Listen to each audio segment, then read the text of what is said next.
That's a messed up, man. I just walked in and found my freaking wife and her son having sex. Okay. I'm 100% serious. She's drunk as all get out. He was too, and he just left. What is he wearing? My daughter just lives right there. That's probably where he's at. How long? I'm sorry. I'm sorry, Daniel. Me and you are together. I'm sorry. I'm done with all this. I'm done with all this. I'm done. How long are I can't. Did you see it? Yes, I was in there when he was doing it. Why didn't you stop him? I can't. He's too big. This shit is too fucking out of hand. Where does the other son live at? This is one of the most shocking stories that flipped the internet and part of America. According to police reports, the witness was actually the woman's younger son. He, his mother, Crystal Fawless, 45, and his older brother, Austin Casey, 27, had gone out drinking and returned home drunk. After falling asleep, the younger son woke up to a nightmare, catching his mother and brother in a sexual act. Shocked, he immediately called the authorities. When the police arrived, they spoke with Crystal's husband, who had just come home from work. After taking a shower, he discovered his wife in the same compromising situation with her older son, Austin. Austin had fled before the authorities got there. So now I've got to ask, how do you even begin to process something this shocking within a family? What drives people to cross boundaries like this? And what does this say about the lines between law, morality, and family? In today's episode, I'm going to break down every detail of this disturbing case and explain how it all unfolded. Welcome to Caseborne. They was What, when I got here. I could tell they was off. Whenever I got here, you was talking to me. I kind of read over your statement. Explain to me what you mean she tried to get violent. Like, what do you mean? What do you mean? When I was telling, when I kept asking, I was like, what the fuck? Are you serious? I was like, what the hell's going on right now? She kept doing this wee thing.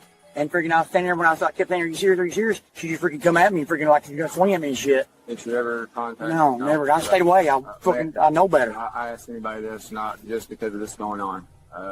Are you scared of her or fear of her, anything like that? I'm in fear of what can happen from all this. Okay. I've been around afraid of her crazy women attacking you in the future, or just in general? Oh, absolutely. Oh, you are? Okay. I mean, if she was sober, no, but I'm not being around her ever again.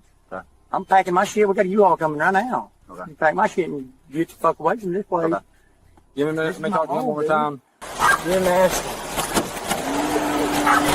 Don't fucking touch my girlfriend's shit. Don't touch my girlfriend.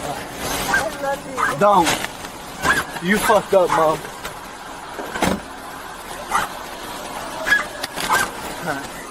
I need you to go step over there. Go step over there by the door. Double lock him. Alright, he'll talk to her and see what her side is. I was trying to talk to him. Dude, everything I own here, I'm not leaving this house with all them right here.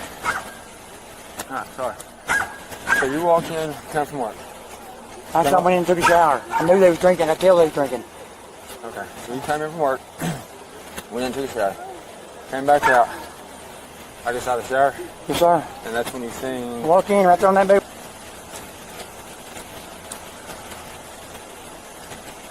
Alright. Apparently he was pissed off about all that, I guess. No, I see where he's mad. I do. But at the same time... No, I understand. He didn't know no better. At the same time, you can't go in and beat no one. No. I need her gone. You can't... That's going to be a whole different process. I'll explain it to you in a minute. I'm trying to figure out everything that's led up to me getting out here. If you just hang out in front of his car... I'm not leaving you outside as long as she's around. That's fine. Just hang out in front of his car. There'll be stuff being accused and blamed. I understand. That's fine. Where did he hit you at? He clears those things. Just, So, hey, look at me. Look at me. Look at me. Because I heard, when I was coming in that door, I heard the pop, and he's on top of you, reared back again. He's scared. He's scared. Just. Did he hit you, or where did he hit you at? Yeah, but... He's scared. It's just, I promise. Hey, Crystal. I know he's scared. I know you're scared. But look. He's super fucking scared. Okay, well look. That doesn't change the fact of what he's already done. Good dad. Yeah. So what... Look, Crystal, be honest with me, okay? Can you do that? You can't? I'm trying. I'm trying. Hey, take another deep breath for me. In your nose, out your mouth. I'm so Take you a couple of those, I'm going to come back and talk to you, okay? You get this ID yet? No, I've got his name. I'm not leaving anywhere, and I'm not. I'm so done. All right, bye. Hey, come here. I want to take something.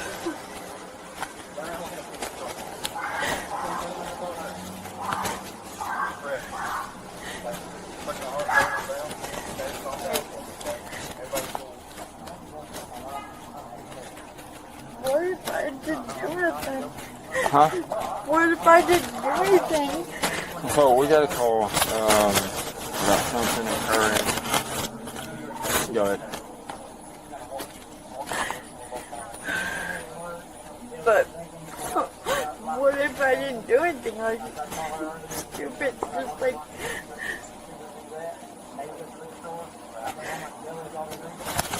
I got another. My grandson right down the road.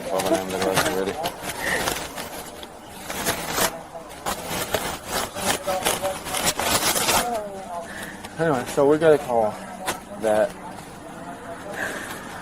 10-4, go ahead. What?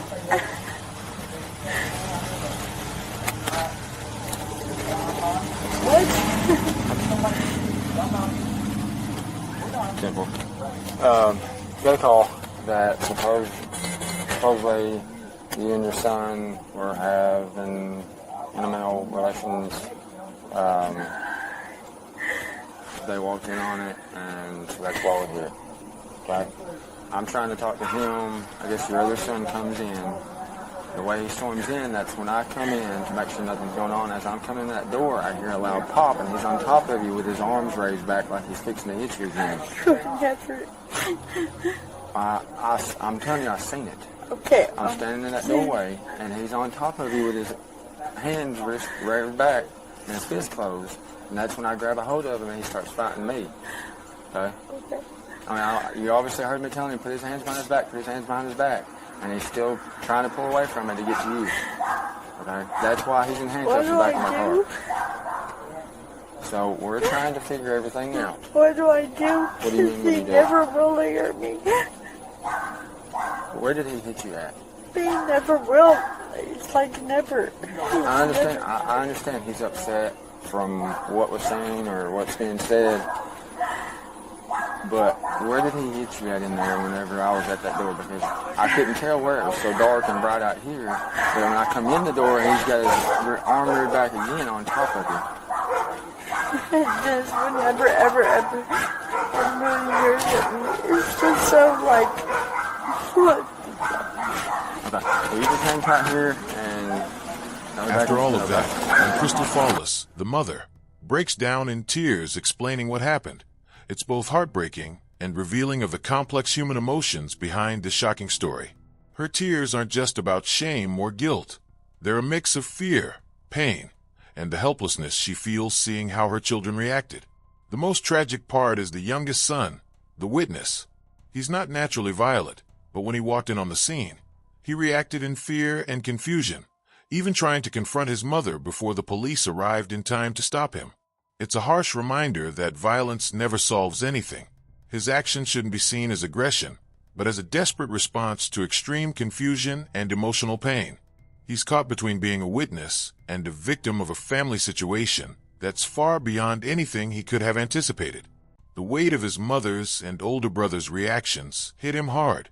Watching the distress of his family, trying to process what he just discovered, he acted impulsively, driven by fear, frustration, and shock. Crystal, in her tears, feels it too. She realizes her youngest son is traumatized, lost, and that her own choices set off an emotional chain reaction in her family. This moment forces us to think about the fragility of family bonds and how a single act, even in a toxic or alcohol-fueled context, can have uncontrollable and dramatic consequences. Crystal's tears are a mixture of regret, fear of judgment, and awareness of the pain she's caused to the one she loves, or at least, the one she should have protected. It's a deeply human moment in an extreme context, Behind the headlines and legal terms, there are real people, traumatized children and adults overwhelmed by their emotions. And it's precisely this mix of guilt, fear, and loss of control that makes this story so tragic and so complex. After all of that, when they were brought into the interrogation room, neither of them wanted to speak. The shame was too much to bear. Every question seemed impossible to answer, as if speaking aloud would make the reality of their actions even heavier. Their silence spoke volumes, revealing a mix of fear, guilt, and the crushing weight of regret. Alright, so, what happened yesterday? I'm just not used to drinking anymore. Right. I got way too drunk. Right. I haven't been drinking for over a year. So I just screwed up real bad. Right. Well, hey, it's understandable when you get real intoxicated that you do crazy things. I understand that. So, I am going to ask you if you could elaborate on exactly what you're talking about.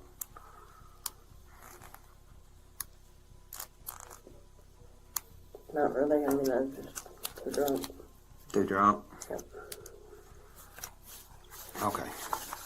Well, due to the statements that we have and everything else is what's going on, we believe, is that you were having sex with, it'd be Austin Casey. What? Austin Casey. No, that's nowhere near right. Okay. Well, we've talked to multiple people. I've given you a chance to elaborate on what happened, you know, because we've talked to multiple people, had multiple eyewitness statements. Okay. Because David, your son, had found y'all first, and he took off and ran next door and called 911. And then your husband as well had walked in on you. And both of them are telling a very similar story. And both of them are, you know, a little bit freaked out over the incident.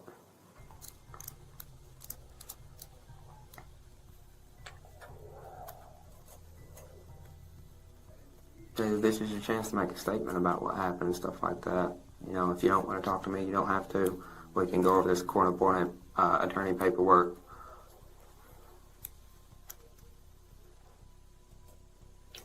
No, I'll have to call my daughter on that. I haven't called her yet. Okay. All right. I was drunk, but I don't. I'll have to have drunk off of that.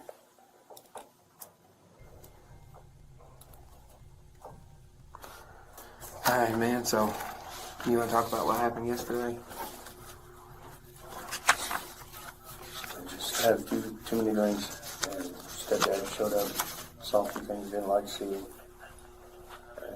I left. So the situation didn't get any worse. Right. I started walking down the road. But these things that he happened to see, you mind elaborating on that a little bit? I'd rather not. Too happy about the decisions that I made. Right. Stupid stuff. Well, man, we all do crazy things when we get drinking, okay? Especially when we drink a lot, okay? So, I understand that, but, you know, as far as if you're willing to talk to me, you don't have to talk to me. But if you're willing to elaborate a little bit, you can know that I understand as far as, you know, drinking too much can cause you to do some crazy things sometimes.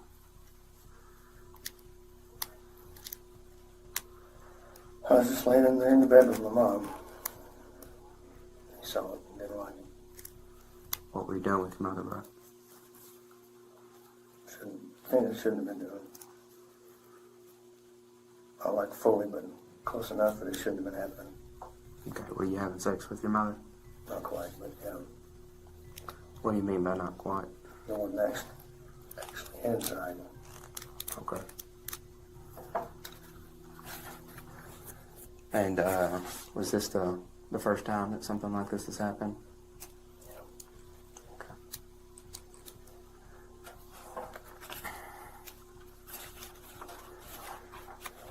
Alrighty. Well, I'm gonna go over this with you, okay? As far as this goes. Now, I do have some other questions before I go over this, man.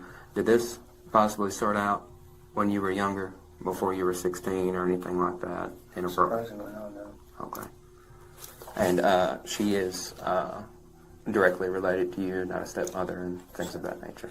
Okay. So yeah, I just gotten a little drunk yesterday and things have gone a little too far. Yeah. Okay. Alrighty. That's why I just stopped when I did. Right.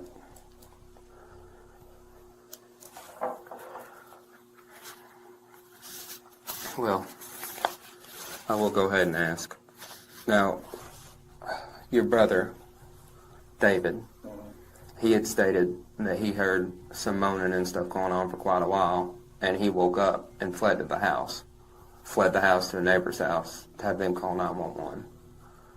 And then when we arrived on scene, your stepdad was out in the yard stating that he had caught y'all actually engaging in full sex. Thought, but it wasn't. Right. Well, David also had heard that going on for quite a while as well. You know, he said he'd been in and out, like consciously, you know, sleeping, thinking he's hearing noises. And then that's what he believes was going on as well. Well, like I said, I didn't make it quite to that far. Okay. When they brought Crystal and Austin into the interrogation room, the air changed. You don't need a lot of detail to feel it. The room gets smaller, the light feels colder, and whatever momentum the outside world had just grinds to a stop. Neither of them wanted to talk. Not because they were smart or coached, because the shame was heavier than any answer. Silence in that situation is not the same as silence when someone is refusing to cooperate. This is a silence born of shock and humiliation. People freeze.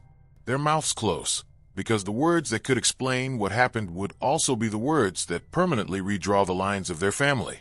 For Crystal, speaking meant naming the thing that would brand her in her children's eyes. For Austin, speaking meant admitting to something that destroys his identities, son, brother, man. So they shut down. Watch for the small tells, avoiding eye contact, answering with one-word fragments, shifting in their seats, hands that won't stop moving. Those are not legal strategies. They're coping. When a question lands, especially in front of cameras and officers, the natural reactions are denial, minimization, or a reflexive, I don't remember. Those responses can look evasive, but often they reflect memory gaps, alcohol, dissociation, or an inability to integrate what they themselves did with who they think they are. There's also a protective logic at play. Family shame is a social weapon. It isolates. Admitting in that room would immediately expose them to judgment from prosecutors, the media, and their own community. So sometimes people prefer silence because it buys a sliver of control. If they don't speak, they don't have to listen to the immediate moral verdict. That's not innocence. It's human self-preservation under extreme stress. From a psychological angle, shame can produce a freeze response, just like fear. Fight, flight, freeze. And freeze often looks like not talking. It's quieter, but it's not passive. It's the mind's way of saying, I can't handle this. Add alcohol into the mix, and you get impaired processing, fuzzier memories, and stronger emotional outbursts or shutdowns. The younger son's reaction earlier, the impulsive attempt to strike, and the later silence of the accused are two sides of the same acute trauma. What the detectives see in that room is messy human truth, not neat confessions. Evasive answers and silence slow down investigation work, but they also reveal something raw. People who are ashamed often retreat inward rather than narrate their guilt. That retreat becomes evidence of the emotional wreckage the incident caused, even if it doesn't read as a legal admission. Finally, think about what that silence tells us about the fallout. It isn't just about charges and bond amounts. It's about a family that has collapsed inward. The interrogation room moment is where private catastrophe meets public consequence.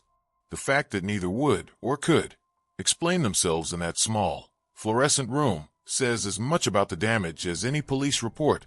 There are survivors left to pick up the pieces, and there are choices whose consequences echo long after the lights go off. So here's what actually happened after the arrest. Both Crystal Lynn Fawless and her son, Austin Casey, were taken to the Craighead County Detention Center. A judge, Tommy Fowler, found probable cause to charge them, and each was booked on incest charges, with a cash/surety bond set at $35,000 and a no-contact order in place. Police also noted that they were not charging rape in this case. Legally, the charge they face, incest, is defined under Arkansas law as sexual intercourse or deviate sexual activity between certain family members who are at least 16 years old. That is the statute prosecutors used to bring the case. Because Arkansas treats incest as a Class C felony, the potential sentencing range, if someone were convicted, is serious. Under state sentencing rules, a Class C felony typically carries a prison term of not less than 3 years and not more than 10 years. Judges also use sentencing grids and may add fines or other penalties, according to the case specifics. One practical point people always ask about is registration as a sex offender. Arkansas law defines which offenses trigger registration and gives courts authority to require registration in some circumstances, but registration isn't an automatic, one-size-fits-all outcome for every sexual offense. Whether someone who is ultimately convicted of incest must register depends on the exact statutory match and court orders at sentencing. In short, registration is possible, but it's determined case by case under Arkansas rules. So what does all of this mean in plain terms? Even though the immediate outcome you saw in news stories was booked, released on bond, no contact order, the legal process that follows can still be severe. An indictment, plea, or conviction could result in years in prison, fines, long-term criminal records, and huge social consequences, loss of jobs, family rupture, community stigma. And beyond the legal penalties, there's the human fallout. A family traumatized, relationships shattered, and a ripple effect through a small community that will last for years. What do you think about this outcome so far? Do you think the $35,000 bond and a no-contact order are appropriate given what we know? Should cases like this be treated primarily as criminal matters? Or is there a role for mental health intervention first? How should communities respond to protect victims while still ensuring due process? If you've got an opinion, put it in the comments. I'll read them in the next episode. If you want the full legal breakdown, statutes, possible defenses, and what to watch for at the next hearing, subscribe to Caseborne and hit the bell.